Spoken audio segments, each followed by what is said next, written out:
kami kebetulan hari ini mengundang dari komunitas yang LGBT, terus komunitas yang pengamen jalanan dan lain-lain yang memang dianggap mungkin kalau kata orang sih komunitas-komunitas marginal atau segala macam, tapi kalau kami KPU lebih enak menyebutnya sebagai komunitas yang minoritas saja. Okay. Mungkin harus ada giveaway kali ya. Waduh. Bisa saja. Kami kan banyak gak ya yang sudah kami lakukan kemarin dan kami pun akan lakukan sekarang.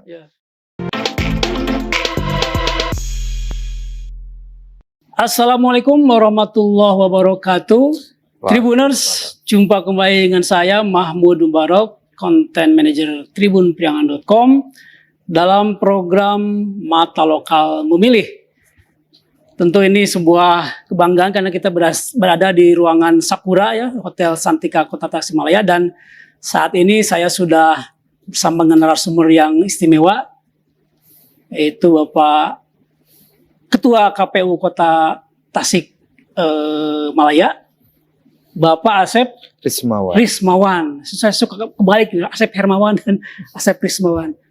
Karena Asep Damang, Asep. Alhamdulillah. Ini luar biasa kan, banyak kegiatannya. Mohon maaf nih, kita culik dulu. Ya kebetulan saja, kebetulan kami pun sedang ada kegiatan di Santika. Tadi ketemu ya langsung aja. Tapi yang unik itu gini kan, Kang Mahmud, tapi panggilannya Max, kan jauh ya. Kan jauh sebenarnya. Kayaknya gitu. Saya juga harus punya nama selain Asep. Boleh Kang lah. Dicari Kang. Kemarin setelah penetapan, pengundian, lalu kemudian deklarasi damai, apa lagi ini yang dilakukan oleh KPU ini? Kalau kami di KPU kan tugas kita itu melaksanakan semua tahapan, dan tahapan yang sekarang itu adalah tahapan kampanye. Cuman selain tahapan kampanye, kami pun sekarang sedang fokus untuk pengadaan logistik, mempersiapkan logistik pilkada. Hari ini ada tim kami juga yang di Jakarta sedang memproses proses pengadaan salah satu logistik, yakni surat suara dan yang lainnya. Dan untuk saat ini kita baru logistik yang baru sampai di gudang itu kita baru 1 bilik dan kotak. 1 bilik dan kotak. Maksudnya jenisnya baru 2 jenis. Baru 2 jenis. Yang pertama jenis bilik dan kotak suara. Tapi itu sudah komplit. Insya Allah sudah komplit ya. Berarti masih banyak.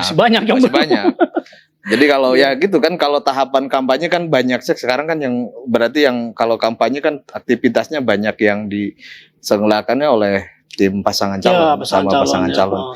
Kami di KPU untuk tahapan kampanye ini kan satu memang harus punya kewajiban untuk membuat titik lokasi, lokasi pemasangan APK. Kemudian juga kami juga harus membuat jadwal rapat umum, dan lain-lain. Nah, itu kita sudah lakukan itu. Nah, sisanya ini tinggal dari pasangan calon yang melaksanakan kampanye selama rentang waktunya dari mulai tanggal 25 sampai dengan 23 November. Ya, ada kurang lebih 2 bulan ya. Iya, betul. Mereka. Jadi kalau untuk yang awal-awal ini masih belum ada pengerahan massa, belum ada ya kalau lihat dari jadwalnya? Kalau selama ini ya, ini kan hari keempat berarti hari keempat, betul. Hari keempat tahapan kampanye masih dalam rangka kalau teman-teman paslon kayaknya masih inilah dengan ciri khas masing-masing. Masih landai-landai saja, dan sampai saat ini kita belum menemukan ada masalah. Iya. Itu ada berapa zona sih kalau untuk kampanye itu? Kalau di kita kan kebetulan kemarin kita berkomunikasi dengan kalau zona semuanya kan dibolehkan saja, si pasangan calon mau dimanapun boleh. Gitu. Boleh. Di hari yang sama? Di hari yang sama juga boleh. Artinya di hari yang sama paslon 2 paslon bisa bertemu nggak di satu? Karena tidak ada ketentuan harus membagi zona. Yang harus kita tentukan itu adalah jadwal kampanye kampanyenya saja. Yang terus juga titik lokasi pemasangan APK saja. Mana yang tidak boleh, di daerah mana yang boleh, daerah mana yang tidak boleh. Itu saja. Sisanya ya, kalaupun karena sulit juga kalau di Kota Tasik misalkan kalau harus dibagi zona kan, kita dapil ada 4, paslon kita ada 5. Kalau dibagi per kecamatan, misalnya 2 kecamatan ini segala macam, ya kemarin kita diskusi sama tim paslon ya, tim paslon sama LO paslon, pada akhirnya mereka berkehendak lebih baik sudah saja nggak usah dibagi zona karena mereka kayak sepertinya sudah punya jadwal masing-masing terkait dengan pelaksanaan kampanye, kan jenis kampanye itu banyak. Yang kita atur kan hanya sebatas rapat umum yang tatap muka, yang pertemuan terbatas, itu kan mereka sudah punya jadwalnya masing-masing. Gitu. Jadi itu udah kesepakatan dari para paslon ya, supaya tidak perlu ada zona itu ya. Oke. Nah kemudian selain mempersiapkan logistik, kan tadi saya dengar juga kegiatan untuk sosialisasi ke para pemilih ini juga sedang gencar dilakukan ya. Iya, Kang Mek, karena kan kemarin karena memang di Kota Tasik itu kalau sisi partisipasi ini ada kebiasaan, ada sejarah mencatat partisipasi untuk pilkada itu terkadang lebih rendah dibanding dengan pemilu. Sehingga kami untuk pelaksanaan pilkada serentak tahun 2024 ini membuat banyak kegiatan terkait dengan kegiatan sosialisasi. Yang termasuk yang hari ini nih, ini secara kebetulan kita di tempat yang sama namun ruangan yang berbeda gitu. Nah, kita sedang melaksanakan kegiatan sosialisasi ke pilkada serentak. Targetnya yang menjadi peserta untuk hari ini tuh memang ke komunitas-komunitas yang disebut bukan minoritas lah. Kami kebetulan hari ini mengundang dari komunitas yang LGBT, terus komunitas yang pengamen jalanan dan lain-lain yang memang dianggap mungkin kalau kata orang sih komunitas-komunitas marginal atau segala macam. Tapi kalau kami KPU lebih enak menyebutnya sebagai komunitas yang minoritas saja. Gitu. Sebetulnya apa sih yang menjadi penyebab rendahnya partisipasi pemilih atau masyarakat Kota Tasikmalaya dalam memilih itu dibandingkan dengan pemilu ya? Mungkin saja kalau kemarin kan pilkada itu tidak dilakukan serentak misal, sehingga yang kerja di luar kota belum tentu juga dapat izin atau diliburkan, bisa pulang. Nah, sehingga kalau sekarang kita ada potensi karena pilkadanya pilkada serentak, kemungkinan yang kerja di luar kota pun akan diliburkan, sehingga mudah-mudahan itu juga menjadi salah satu faktor untuk ini. Kedua juga kalau berhubungan dengan partisipasi memilih di TPS itu kan hak ya. Kami itu punya kewajiban untuk mensosialisasikan saja. Tapi untuk apakah mereka mau datang atau tidak kan itu hak prerogatif dari pemilih. Tapi kami selalu menyampaikan bahwasanya sebentar di bilik suara walaupun 5 menit itu, yang 5 menit itu adalah menentukan 5 tahun ke depan gitu. Mungkin usah ada giveaway kali ya. Waduh.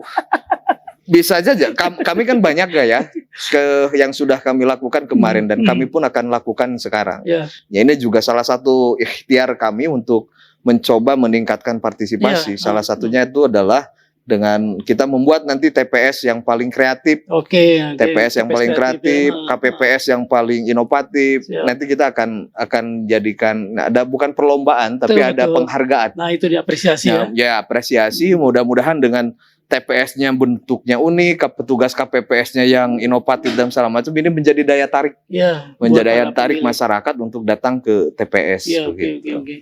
Nah, mungkin untuk yang anak-anak muda sekarang, kalau melihat dari partisipasi mereka di pemilu kemarin seperti apa?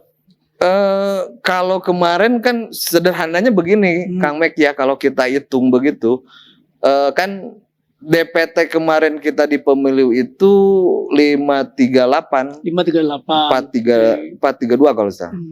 Itu 53%-nya itu adalah pemilih milenial dan Gen Z.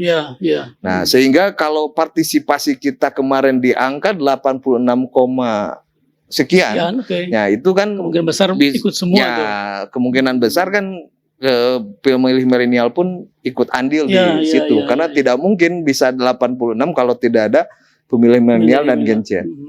Nah, termasuk di hari ini gitu. Di hari ini kami karena memang kemungkinan juga pemilih kita masih sama posisinya. Jadi hampir 50-50 dengan pemilih milenial dan Gen Z itu, sehingga kami pun dalam sosialisasi ada banyak kegiatan yang roadshow ke sekolah, roadshow ke kampus dan lain-lain, sehingga mudah-mudahan ini bisa menyentuh semua elemen, termasuk juga dari elemen dari teman-teman milenial dan Gen Z. Gen Z ya. Kalau untuk perangkat-perangkat pemilu semua udah terbentuk ya sampai ke KPP ya. Kalau KPPS baru hari ini adalah hari terakhir untuk pendaftaran. Untuk pendaftaran. Untuk pendaftaran. Nanti kita akan tetapkan KPPS sekota Tasikmalaya di tanggal 7 November. 7 akan November. kita tetapkan dan lantik di tanggal 7 November. Berarti 2 minggu ya, 2 minggu sebelum. 2 minggu sebelum pemilihannya. Baik. Pak Asep, terakhir sampaian imbauan kepada masyarakat Kota Tasikmalaya terkait dengan Pilkada 2024 ini. Baik. Ini adalah kalimat yang selalu saya sampaikan di setiap momen. Pilkada serentak tahun 2024 ini adalah sejarah pertama di Indonesia dilakukan pilkada serentak secara nasional. Namun bukan sebatas itu, tapi pilkada serentak di tahun 2024 ini merupakan akan menjadi sejarah untuk Jawa Barat dan Kota Tasik, di mana satu hari tersebut akan menentukan masa depan Jawa Barat dan Kota Tasikmalaya untuk 5 tahun ke depan. Sehingga dengan demikian kami mengajak semua warga Kota Tasikmalaya untuk sama-sama menyukseskan Pilkada serentak tahun 2024. Hal yang paling bisa memungkinkan untuk dilakukan oleh semuanya adalah mari guyub datang ke TPS di tanggal 27 November tahun 2024 untuk memberikan hak suaranya di bilik suara. Sekali lagi 5 menit di bilik suara menentukan untuk 5 tahun masa depan Kota Tasik dan Jawa Barat. Oke. Baik Tribuners, 5 menit yang menentukan ini mesti menjadi perhatian kita semua pada nanti tanggal 27 November 2024 pada Pilkada serentak 2024. Dan tentu harapannya seluruh lapisan masyarakat yang terdaftar di DPT di Kota Tasikmalaya tentu bisa menyalurkan hak pilihnya. Demikian Tribuners juga hatur nuhun Kang Asep. Bincang-bincang santai dan singkat ini. Ya. Bertemu kembali dengan saya dalam program berikutnya di Mata Lokal Memilih bersama tribunpriangan.com, tribunjabar.id, Tribun Jabar dan juga Tribun Network. Mata lokal menjangkau Indonesia. Assalamualaikum warahmatullahi wabarakatuh. Waalaikumsalam warahmatullahi wabarakatuh.